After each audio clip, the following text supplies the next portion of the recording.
High বন্ধুরা, তোমরা কি করছো? এই দেখো আমার মা কি করে আচার তৈরি করছে, সেইটা মা একটু তোমাদেরকে বলবে। মা বলো কি করে করছো। কড়াই তেল দেবে প্রথমে, তারপরে 5 ফোড়ন দেবে, তারপরে লঙ্কা দেবে, তারপরে দিয়ে খানিকক্ষণ তেলটা ধোঁয়া উঠবে, সেই ধরে যাওয়ার মতন হবে, ধোঁয়া ধোঁয়া করা।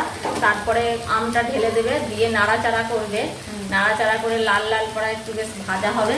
তারপরে একটু সব হলুদ দেবেন,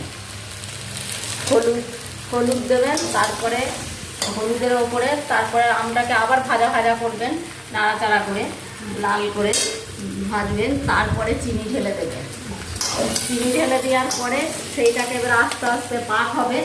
তারপরে অনেকক্ষণ পাক হওয়ার পরে লাস্টে লবণটা দেবেন, লবণ অল্প পরিমাণে দেবেন, দিয়ে আবার পাক হবে।